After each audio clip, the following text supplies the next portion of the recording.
مجھے یہاں کیوں بلایا ہے؟ کیوں نہیں بلا سکتا کیا؟ اتنا بھی حق نہیں ہے، آخر کار فیانسے ہو میری۔ اچھا تو پہلی کا کیا کرو گے؟ مروہ نے غصے سے دیکھا تھا۔ تم کس کی بات کر رہی ہو؟ سائم ہلکا سا مسکرا رہا تھا۔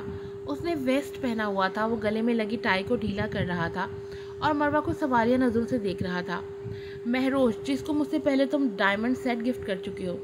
مروہ مسلسل اسے دیکھ رہی تھی۔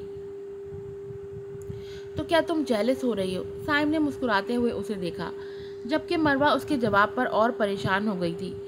وہ دونوں کوڑا کرم ریسٹورانٹ میں بیٹھے ہوئے تھے، جو ایک پاکستانی ریسٹورانٹ تھا اور بہت ہی خوبصورت جگہ پہ لوکیٹڈ تھا۔ اس کا مطلب ہے وہ تمہاری فیانسے ہے؟ مروہ نے اس کے سوال کو نظر انداز کیا اور پھر سے اپنا سوال دہرایا۔ ایسا کچھ نہیں ہے، وہ میری ایک اچھی دوست تھی اور ہمارے فیملی فرینڈ بھی ہیں، اور وہ گفٹ موم نے دیا تھا میرے تھرو۔ اس نے اب آستین کے بٹن کھولے تھے اور انہیں موڑ رہا تھا۔ تمہیں کس نے کہا وہ میری فیانسے ہے؟ سائم نے پھر مروہ کی طرف دیکھا تھا۔ تم تو اسے خود پہنانے والے تھے۔ مروہ نے برا سا منہ بنایا تھا، جبکہ سائم صرف مسکرا رہا تھا۔ تو تم جیلس ہو رہی ہو؟ نہیں، ایسا کچھ بھی نہیں ہے۔ تم نے اتنی مہنگی انگوٹھی مجھے کیوں دی؟ مروہ نے انگوٹھی دیکھتے ہوئے کہا۔ اور تم نے ریڈ میں دیا گھر کا؟ اس نے کچھ سوچا اور اس سے اگلا سوال کیا۔ یہ تم سے زیادہ مہنگی نہیں ہے، اور میرے بس میں ہو تو میں دنیا تمہارے نام لگا دوں۔ میں نے کچھ اور بھی پوچھا ہے، مروہ نے مدھم سی آواز میں کہا، کیونکہ تم میری ذمہ داری ہو اور میں کچھ نہیں کھاؤں گا۔ اب بتاؤ کیا کھاؤ گی؟ وہ آستین کو کونیوں تک فولڈ کر چکا تھا۔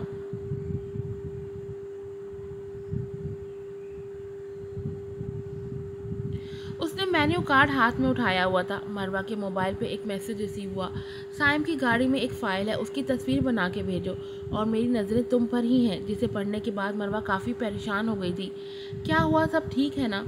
سائم نے اس کے چہرے کو دیکھتے ہوئے کہا، جس کا رنگ ایک دم سے اڑ گیا تھا۔ ہاں سب ٹھیک ہے۔ یہ کہتے ہی مروہ نے آگے پیچھے دیکھنا شروع کر دیا۔ شاید وہ جاننا چاہتی تھی کہ کون اسے دیکھ رہا ہے، یا پھر وہ سائم سے نظریں چرا رہی تھی۔ تم وہاں کیوں بیٹھی ہو؟ سائم طنزیہ مسکرا رہا تھا۔ کیوں؟ یہاں کیا ہے؟ تمہیں میرے پاس بیٹھنا چاہیے۔ سائم تھوڑا آگے جھکا تھا۔ چلو یہاں آؤ، میں یہیں ٹھیک ہوں، وہیں بیٹھے رہو۔ مروہ نے کمر سیدھی کی اور چیئر کے ساتھ ٹیک لگائی۔ اسے میں نے کہا تھا کہ آج شام کو ہم باہر جائیں گے، دیکھا؟ پھر اس کے ساتھ چلی گئی۔ سائرہ خود سے ہی باتیں کر رہی تھی۔ بہت ہی عجیب لڑکی ہے یہ کہتے ہی وہ موبائل میں مصروف ہو گئی تھی۔ اگر اس نے فائل کی تصویر نہ بھیجی، پاس کھڑے لڑکے نے کہا جو بالکل اجے کے مقابل کھڑا تھا، وہ بھیجے گی، ضرور بھیجے گی۔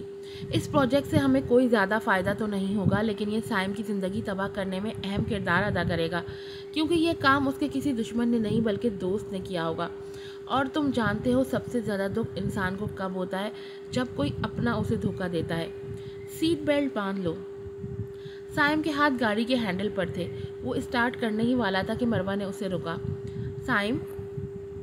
یہ سنتے ہی سائم مروہ کی طرف مخاطب ہوا۔ اسے اس کا بلانا اچھا لگا تھا۔ یہ شاید مروہ نے پہلی دفعہ اسے پیار سے بلایا تھا۔ بولو۔ وہ بہت پیار سے مروہ کو دیکھ رہا تھا۔ مروہ کو سمجھ نہیں آ رہا تھا کہ وہ فائل کی تصویر کیسے لے۔ مجھے بھوک لگی ہے۔ سائم تھوڑا حیران ہوا کیونکہ اس نے ابھی کھانا کھایا تھا۔ سائم ہلکا سا مسکرایا تھا۔ چلو آؤ۔ وہ گاڑی سے اترا اور مروہ کو اترنے کا کہا۔ تم لے آؤ نا، مجھے سردی لگ رہی ہے۔ اس نے سردی لگنے کی سستی ایکٹنگ کی تھی۔ سائم مسلسل مسکرا رہا تھا، جس سے اس کے چہرے پر ہلکا ڈمپل پڑتا تھا۔ شاید اسے مروہ کا اس طرح ڈیمانڈ کرنا بہت اچھا لگا تھا۔ اوکے تم بیٹھو، میں لے کے آتا ہوں۔ اب ان میں سے کون سی فائل ہے؟ سائم کے چاہتے ہی مروہ نے پاس پڑی 3 فائلوں کو اٹھایا اور تینوں کی تصویریں بنانے لگی۔ دیکھا، میں نے کہا تھا نا یہ لڑکی کام کرے گی۔ یہ دیکھو، اجے خوشی سے جھومنے لگی تھی۔ اس نے تصویریں پاس کھڑے سیکرٹری کو دکھاتے ہوئے کہا۔ تھوڑی ہی دیر میں سائم اور مروہ اس کے فلیٹ پہنچ چکے تھے۔ صبح ملتے ہیں۔ یہ کہتے ہی سائم نے مروہ کو دیکھا۔ وہ پیار بھری نظروں سے اسے دیکھ رہا تھا۔ ایسے مت دیکھا کرو۔ اس کے جواب سے وہ مسکرایا تھا۔ کیوں؟ ایسے دیکھنے میں کیا جاتا ہے؟ مروہ سائم کی بات کا جواب دیے بغیر چلی گئی۔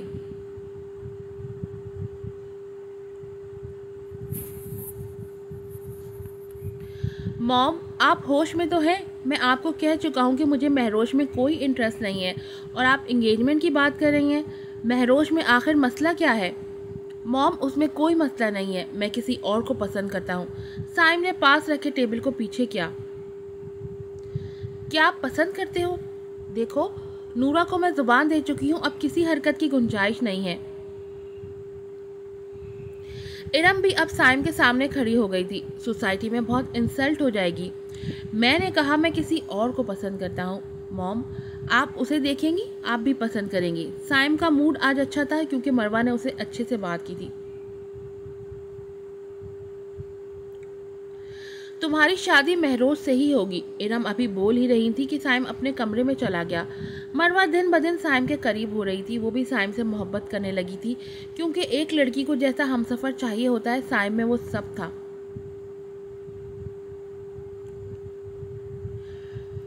اس پروجیکٹ کی انفارمیشن اسکائی کمپنی تک کیسے پہنچی؟ یہ پروجیکٹ ابھی تک صرف آفس میں تھا، اب کوئی بولے گا؟ پورا آفس میٹنگ روم میں موجود تھا۔ سائم اس وقت شدید غصے میں تھا۔ آج کی ایپیسوڈ یہیں پر ختم ہوتی ہے۔ مروہ نے سائم کے اعتماد کو جیسے توڑا ہے، مجھے اس کا بہت افسوس ہوا۔ پھر ملوں گی آپ سے نئی ایپیسوڈ کے ساتھ۔ السلام علیکم۔